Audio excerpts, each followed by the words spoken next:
अस्सलामु अलैकुम वरहमतुल्लाहि वबरकातुह। बिस्मिल्लाहिर्रहमानिर्रहीम नहमदुहु व नुसल्ली अला रसूलिहिल करीम व अला आलिहि व अस्हाबिहि अजमाइन। अम्मा बाद। मोहतरम भाइयों, बुजुर्गों, दोस्तों, देखो, जिस दुनिया में आप रहते हो, ये दुनिया तरह तरह के जानवरों से भरी हुई है और इस दुनिया के अंदर एक रेस लगी हुई है आगे बढ़ने की। उस रेस के अंदर हर आदमी ये चाहता है कि मैं दूसरे से आगे बढ़ूं। अब इस रेस के अंदर बहुत सारे भेड़िए होते हैं, बहुत सारे लांडगे होते हैं, बहुत सारे जलील तरीन लोग होते हैं, बहुत से घटिया किस्म के लोग होते हैं। वो क्या करते हैं, जब वो आपकी बराबरी नहीं कर पाते हैं तो आपके करियर को बर्बाद करने के लिए, आपको नीचा दिखाने के लिए साजिशों में लग जाते हैं, प्लानिंग में लग जाते हैं। और बाज़ औक़ात ऐसे घटिया, चीप, जलील, रजील तरीन जो लोग होते हैं, वो जब अपनी इन हरकतों के अंदर सक्सेस और कामयाब हो जाते हैं तो बहुत सारे लोगों के करियर वो बर्बाद कर देते हैं।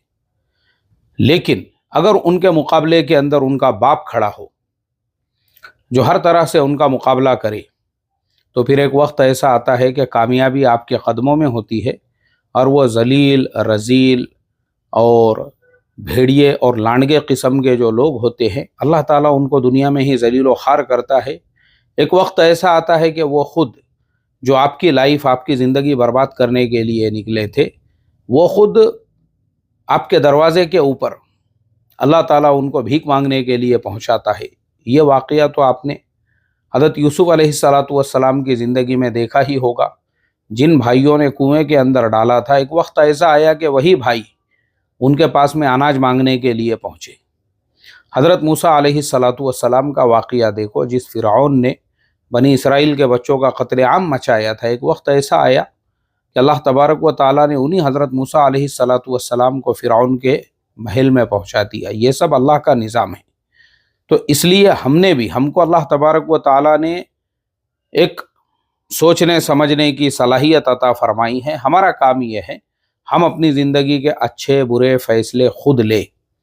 बाज़ औक़ात ऐसा होता है, हमारे दुश्मन, हमारा बुरा चाहने वाले, वो होड़ में लगे हुए होते हैं। आपको लगता है वो आपके हमदर्द है, वो आपके हमदर्द नहीं है।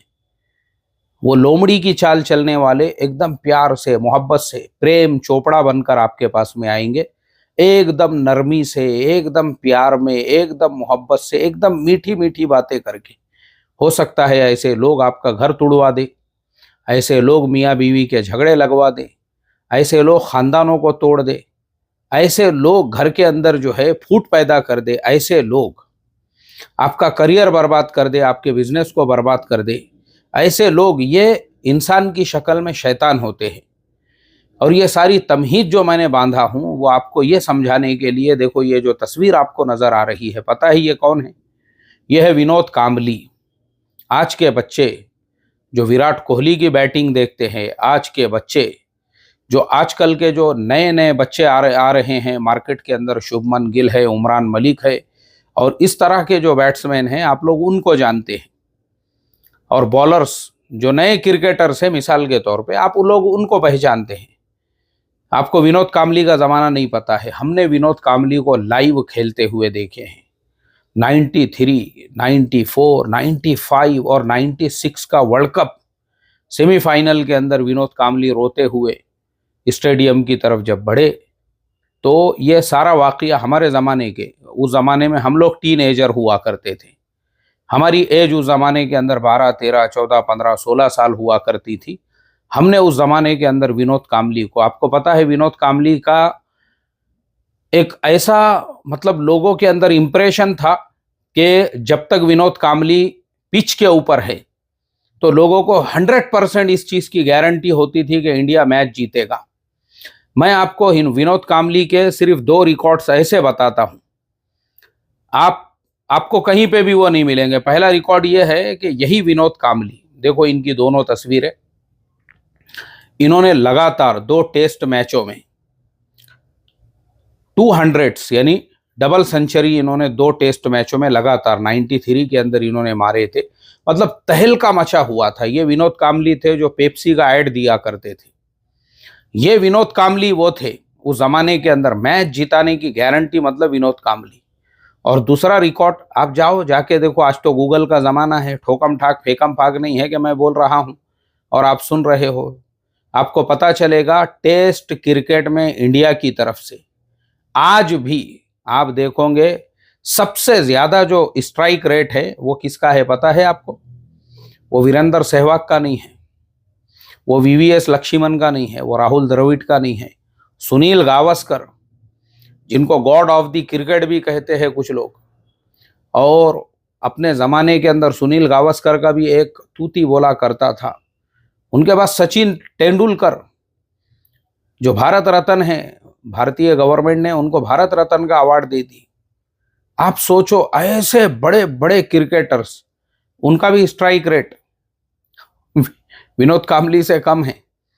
विनोद कांबली का है 54 पॉइंट कुछ, बाकी सब उन्हीं के नीचे है।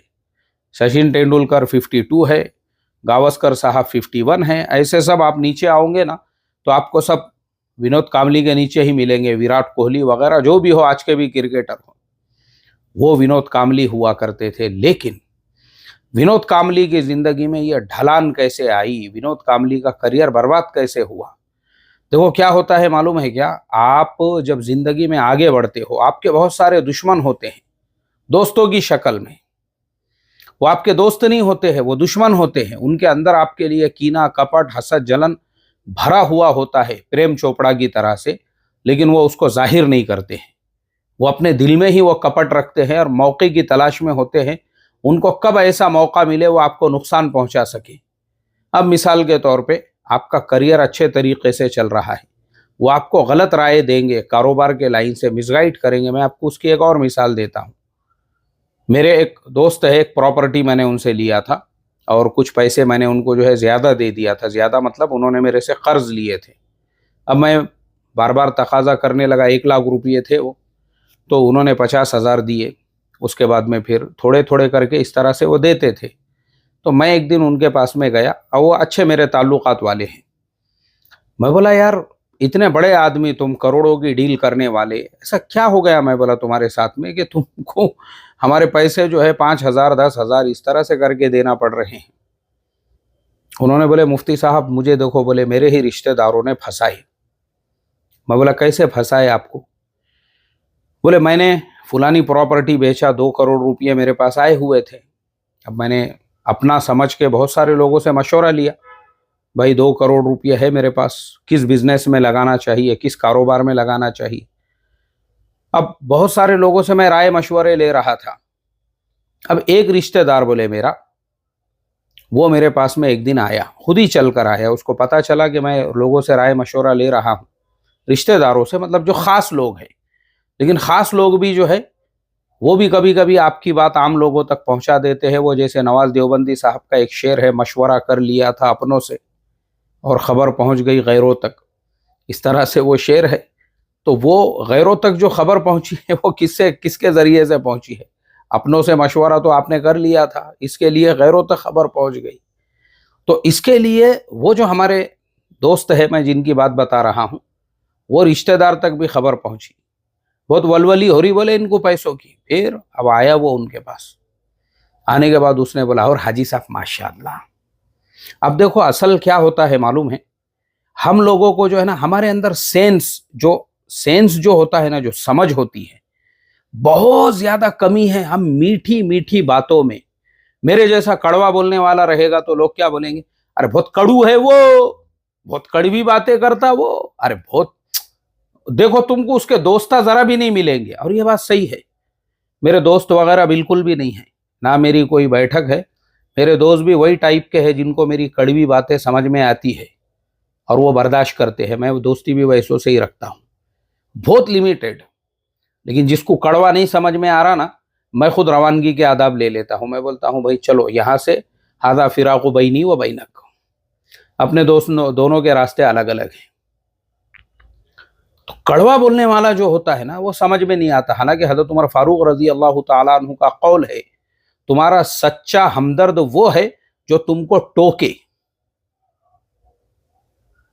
जो तुमको टोके, जो तुमको नसीहत करे, जो तुमको समझाए, मगर ये उम्मत को समझ में नहीं आती। उम्मत को क्या समझ में आता? अभी मैं एक लीडर साहब का बयान सुन रहा था। अब उनके पास कुछ लोग पहुंचे और वो लीडर साहब ने उनको कुरान करीम हदिये में दिए, लेकिन वो बेचारे गड़बड़ में थे, उन्होंने उनको खाना नहीं खिलाए। तो ये लोग नाराज होके आ गए। चाय को पूछे नहीं उन्होंने हमको, खाना नहीं खिलाए हमको। अब ये जो छपरी टपोरी लुखे मवाली झोपड़पट्टी छाप रोग रहते ना, ये कटोरे के मोहताज रहते। इन कुत्तों के सामने हंडी डाल दो तुम, इनको खाना खिला दो तुम, तुम्हारे अंदर पूरा यानी जो, और लोग इनको यूज करते हैं काय के लिए? प्लॉटिंग का धंधा चलाने के लिए। ऐसे ही ये जो भिखारी है, कटोरे के मोहताज है, चाय के और जो है रोटी सालन के मोहताज, जो ये लुखे है, ये बोटियों के मोहताज जो है, तो ये इनको कैसे यूज करते मालूम? इनका हमदर्दी है किसको समझते? हजरत जी, हजरत वो मैं चाहता था आप जुमेरात को तशरीफ लाए, हमारे पोतरे का बिस्मिल्लाह कराना है आपके जरिए से। हजरत मैं अपनी मर्सिडीज भिजवा दूंगा आपको लेने के लिए। इस तरह से मुंडी झुका के, ऐसा ढेरी के अंदर मुंडी ठोस दी है बुड्ढे की। खुश बुड्ढे को लगता कि ये मेरा सही में कदरदान है, और वो बोलता भी अपने छपरी टपोरी पंटर जो उसकी मजलिस में होते हैं, माशाअल्लाह देखो इसे कहते हैं उलामा। कितना बड़ा आदमी है, कितना बड़ा आदमी है, इतना बड़ा करोड़ोंपति होने के बावजूद आजिज़ी ऐसे कूट कूट के भरी हुई है उसके अंदर। अरे वो उसकी मक्कारी है रे बुड्ढे, अरे मक्कारी है, तेरे अंदर शुऊर और सेंस ही नहीं है मक्कारी को और अपनाइयत को पहचानने का। वो सेंस और शुऊर तेरे अंदर होता था ना, तो तू अपने और गैरों को पहचान सकता था। मगर चूंकि छपरी टपोरी, चाय का मोहताज, कटोरे का मोहताज, रोटी का मोहताज, डबर रोटी का मोहताज, डलिया हड्डिया बोटियों का मोहताज, तरी तरी दीजिए हजरत को, तरी दीजिए हजरत, मैं चुर दूं जरा थोड़ा सा आपके लिए। खुश बुड्ढा खुश, डगरा कुलाटिया मार रहा वहीं पे। इस टाइप के जो लोग होते हैं ना, उनको शुऊर नहीं होता है अपने और गैरों में। और ये मक्कारियों को क्या समझते हैं? बहुत मेरी इज्जत करता है, बहुत। जी जी हजरत, हजरत तशरीफ ला रहे हैं। अब चले गए वहां पे, हजरत के साथ दो चार फोटो आ गए, लोगों में मशहूर हो गया भाई फुलाने साहब ने ये प्लॉटिंग का उद्घाटन किए थे। अब उसके बाद एक एक प्लॉट वो 10-10 को बेच रहा है, 5-5 को बेच रहा है। मैं ये वाकया इससे पहले कई बार बोल चुका हूं, फिर एक बार बोलूंगा आपको। ऐसे ही एक हजरत, उनके मुरीदीन में से एक मुरीद, वो ऐसी पेट में मुंडी डाल के हजरत हजरत हजरत हजरत, ये मुंडी उनके पेट में घुसेड़ दिया उसने। ये मैं हजरत मदीनतुल मुनव्वरा गया था, वहां से आपके लिए मैंने ये इत्र लेकर आया हूं। ये अजवा खजूर वहां की है, पहले अजवा खजूर, इत्र कश्मीर का जाफरान, और लेबनान के जो है जैतून, और फुलाने ये वो। हजरत अब थोड़े दिनों में हजरत मैं चाहता हूं आपके इदारे के लिए 1 लाख रुपये का डोनेशन दूं। 1 लाख रुपये का डोनेशन, 1 लाख रुपये कोई आदमी अगर दे रहा है हजरत, तो उसके लिए कुलाटियां मारना शुरू कर देंगे। अब 1 लाख रुपये दिए, बोले आप भाई आपका कारोबार क्या है, आप धंधा कारोबार क्या करते हैं? हजरत बस गरीब के 2-4 कंपनियां चलती है, गरीब का दुबई में कारोबार है, गरीब का मलेशिया में कारोबार है, गरीब का सऊदी में कारोबार है, बस हजरत बाहर मुल्कों में कारोबार है। ये 1 लाख रुपये तो मेरा रोजाना का प्रॉफिट है, 4-5 लाख ऐसी कमा लेता हूं मैं, सोचा 1 लाख आपको दे दूं। बस हजरत दुआओं की खुसूसी दरखास्त है आपसे। हाँ हाँ बोलिए, क्या दुआ करनी है आपके लिए? हजरत मैं चाहता था कि इंडिया में मैं दूध का कारोबार शुरू करना चाहता हूँ। काठियावाड़ पूरे इंडिया में सावरकुंडला की भैंसें मशहूर है, काठियावाड़ की भैंसें मशहूर है। हजरत मैं चाहता हूँ काठियावाड़ की जवान जवान भैंसों को लेकर आऊं और उनका गरम गरम दूध निचोड़ूं, और वो गरम गरम फ्रेश दूध लोगों के घरों पे पहुंचाऊं। क्योंकि आजकल बड़े शहरों के अंदर दूध का बहुत बड़ा प्रॉब्लम है। पैकेट का जो दूध है, जो लोग असली दूध खरीदना चाहते हैं, उनके नजदीक कीमत की कोई हैसियत नहीं है। वो 100 रुपये लीटर देने को भी तैयार है। इसलिए मैंने सोचा काठियावाड़ की जवान भैंसे लाकर उनका ऐसा गरम गरम दूध निचोड़ के लोगों को फ्रेश उनके घरों के ऊपर मैं पहुंचा दूं। बस हजरत, ये एक प्रोजेक्ट इंडिया में चल रहा है। हजरत ने बोले अच्छा माशाअल्लाह, तो एक काम करो, बोले वो काठियावाड़ की भैंसों का जो तुम कारोबार करने वाले हैं, एक 5 करोड़ मेरे भी ले लो उसके अंदर। हजरत 5 करोड़ आपके, ठीक है, मैं मशवरा करता हूं मेरे मैनेजिंग टीम से। अब देखो, हजरत को लिया उसने गिरीब के अंदर, और लेने के बाद में जो है वो जो उसकी मैनेजिंग टीम थी, दूसरे दिन बोला जी हजरत कोई मसला नहीं है, 5 करोड़ के हिसाब से हम आपको इतने इतने का परसेंटेज के शेयर देंगे और पार्टनर बना देंगे। अब हजरत के दीगर मुरीदीन में यह बात मशहूर हो गई, हजरत ने काठियावाड़ की भैंसों के कारोबार में पैसा लगाया है। अब मुरीद भी कुलाटियां मारने लग गए, धींगाना। बोले भाई मेरे भी 1 करोड़ ले ले, दूसरे ने बोला मेरे 5 लाख ले ले, तीसरे ने। कोई तहकीक नहीं है। क्यों? मक्कारियों को समझने का शुऊर नहीं है हमारे अंदर। शुऊर, अगर हमारे अंदर ये शुऊर होता था ना, अरे कुरान हदीस के उसूल है, वो सहाबा इकराम रिजवानुल्लाहि ताला अलैहिम अजमाइन, जिनके बारे में अल्लाह तबारक व ताला ने रज़ी अल्लाहु अन्हुम व रज़ू अन कुरान करीम में उनकी जिंदगियों में फरमा दिया, उसके बावजूद उनके दरमियान में यह आयत लेन देन और मामलात के बारे में नाजिल हो रही है। इज़ा तदायंतुम बिदैनिन इला अजलिम मुसम्मन फक्तुबूह वलियक्तुब बैनकुम कातिबुम बिल अदल। उनके जमाने में हर चीज की पहले पूरी अच्छी तहकीकात करो। एग्रीमेंट, कंपनी का रजिस्ट्रेशन बराबर है या नहीं है, गवर्नमेंट से लाइसेंस लिया है या नहीं लिया हुआ है, जीएसटी रजिस्ट्रेशन किया हुआ है या नहीं है, ये फर्द कौन है, इसका आधार कार्ड क्या नंबर है, इसका पैन कार्ड का नंबर क्या है, कुछ मालूम नहीं। हमारे हजरत ने पैसा लगाया इसलिए हम भी लगा रहे हैं। लगाओ, हजरत को अपनी ठुकवाने का शौक था, तुम भी लगाओ, अपने लाइन लगा के खड़े रहो अपनी अपनी ठुकवाने के लिए। हजरत के साथ में ठोको सबकी लाइन से, वो भी।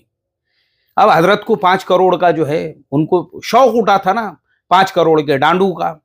हजरत का तो 5 करोड़ के डांडू में काम हो गया, बाकी भी जीतते थे, किसी को 5 लाख का, किसी को 10 लाख का, किसी को। कोई तहकीक नहीं है और कोई जज्बा भी नहीं है तहकीक का। अंधे बहरे मक्कारी समझने का हमारे अंदर शुऊर नहीं है। शुऊर, मैं आपको बता दूं, मैं भी करोड़ों में कामकाज करता हूं, लेकिन मैं 5 रुपये बगैर तहकीक के किसी को दे दूं, चला मजाल है उसकी।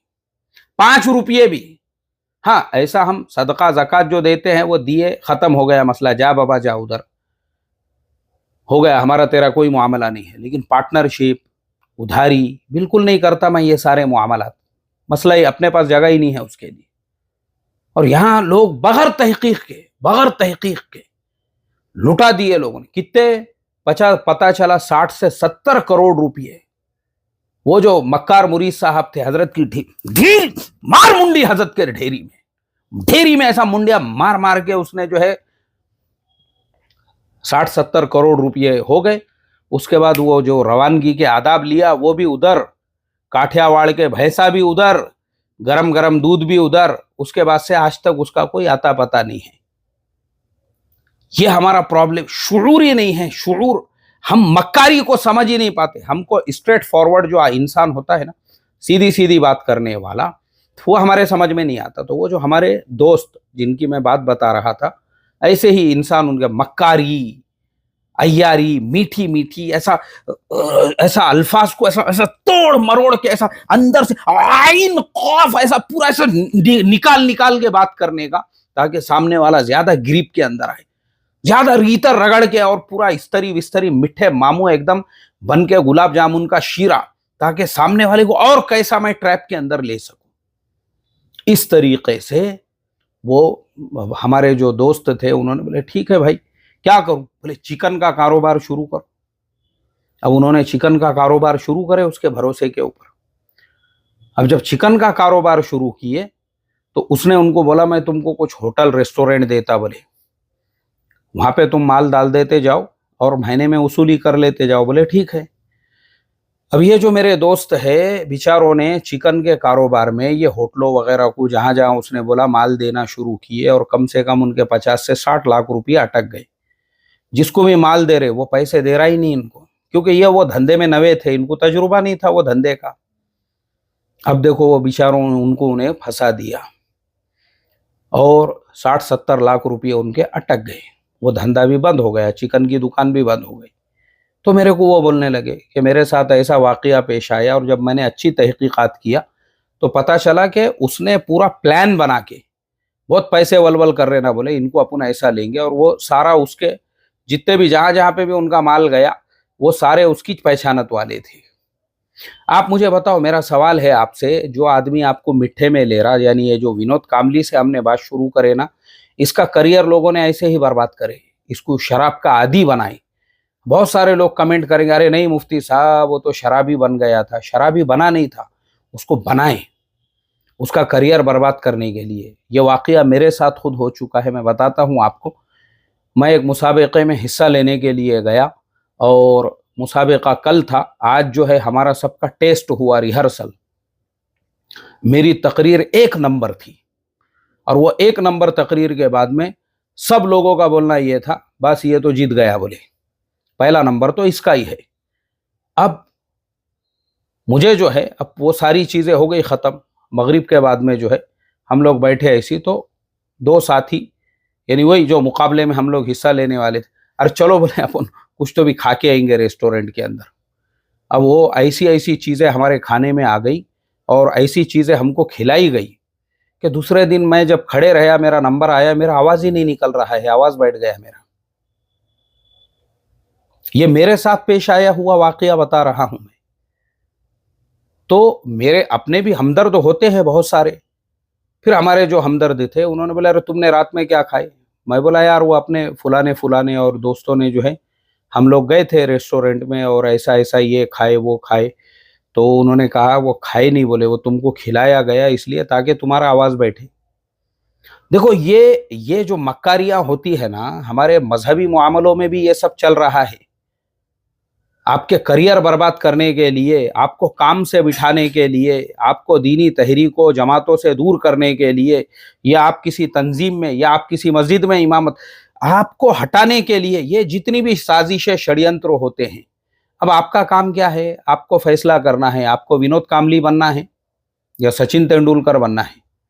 उनके बहकावे में नहीं आना है, उनके साजिशों का शिकार नहीं बनना है, बल्कि उनका डट के मुकाबला करने का है।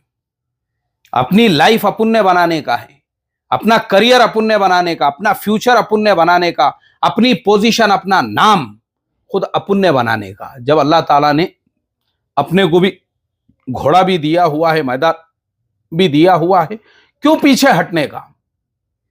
एक साहब, मैं जो भी मस्जिद में जा रहा हूं दूसरे दिन वहां के ट्रस्टियों को जाके भयकारे, ऐसा 4-5 मरतबा हो गया।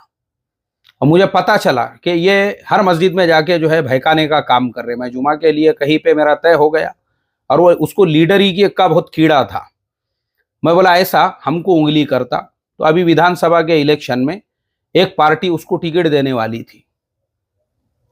हमने क्या किए, वो पार्टी का जो चीफ था, जो लीडर था, मैंने खुद जाके उससे मुलाकात किया। मैंने कहा साहब तुम फुलाने को टिकट दे रहे, ऐसा चल रही है मार्केट में खबर। बोले क्यों? फिर मुझे जो बोलने का था मैंने वहां जाके बोला। मैं बोला याद रखो अगर तुमने उसको टिकट दिए, समझो तुम्हारी सीट खाली वहां नहीं जाएंगी, हम पूरे महाराष्ट्र में तुम्हारी सीटें गिराएंगे, एक बात याद रखना। वजह क्या थी? भाई तू हर जगह जाके जहां मस्जिद में हम जा रहे वहां पे तू उंगलियां कर रहा, हमको भी डांडू करना आता। फिर तेरा सियासी करियर बर्बाद करने के लिए अभी तो विधानसभा के इलेक्शन हुए, आगे आने तो कॉरपोरेशन के भी इलेक्शन। नगर सेवक भी बनने की औकात नहीं रखेंगे हम ऐसे लोगों की जिनको हमारे मस्जिदों में जा के जो है उंगलियां करने की आदत है। ये सीधा सीधा हमारा फंडा है। ऐसा बनाओ अपने आप को, कोई हराम का पिल्ला वो तुम्हारा करियर बर्बाद करने के लिए निकले, उसके नस्लों का करियर बर्बाद करो, इतना याद रखो। उसकी 7 पुश्तों ने भी नींद में से जो है ना ऐसा 10 मरतबा सोचना कि क्यों हमारे परदादा को खुजली हुई थी जो इसके नातकू लगे थे। उनके आप पॉलिटिकल करियर बर्बाद करो। एक बात याद रखो, जो जिस लाइन का होगा, खाली पॉलिटिक्स में नहीं, जो जिस लाइन का भी होगा ना, जिस लाइन का भी, उसके दिमाग में से ये नशा उतार दो कि जिसको तू 1200 रुपये का इमाम समझ रहा था ना, असल में तेरे दरबार में हाजिर हो कर तेरी चाय पी पी कर तेरा जो है ना, बहुत सारों ने दिमाग खराब कर दिया। तुझे लगा सब एक जैसी है, दबाओ इनको, हुकूमत करो इन पे, जुल्म करो इनके ऊपर, इनको हटाओ मस्जिदों से, इनके खिलाफ साजिशें करो, करो ना। हम तुम्हारी तंजीमें रहने देते, हम तुम्हारी तहरीकें रहने देते, हम तुम्हारे पॉलिटिकल करियर रहने देते क्या? वो देखो तुम आगे।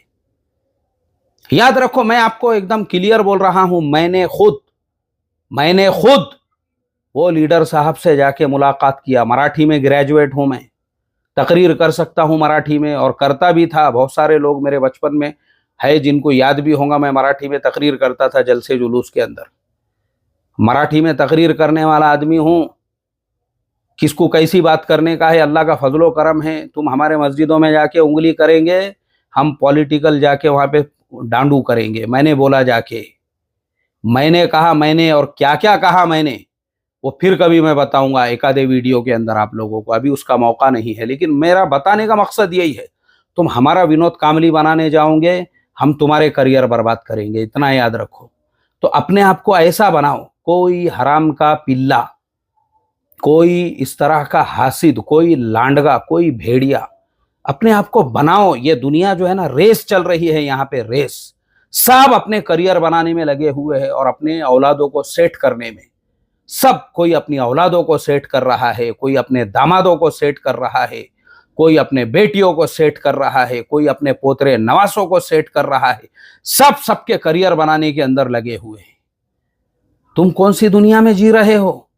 और उनके करियर बनाने के लिए दूसरों के करियर बर्बाद किए जा रहे हैं। वो बर्बाद होने वाले आप मत बनो। आप अपनी एक पोजीशन बनाओ, आप अपना एक नाम बनाओ, आप अपनी एक जगह बनाओ। याद रखो, आपके करियर को बर्बाद करने आप मुंह तोड़ जवाब दो, ईंट का जवाब पत्थर से, तो आप जो है ना इस जंगल के अंदर ठहर सकते हो। वरना तो ये लांडगे, भेड़िए, कुत्ते, उदबिल्ले, बागड़ बिल्ले, ये तो सब आपके पीछे पड़ जाएंगे। फिर आपको बाप बनना पड़ेगा ऐसों का, तब जाके आप विनोद कामली की तरह से आपका करियर बर्बाद नहीं होगा। तो याद रखो, इस दुनिया के अंदर जो है ना, ये होड़ लगी हुई है, रेस इस दुनिया के अंदर।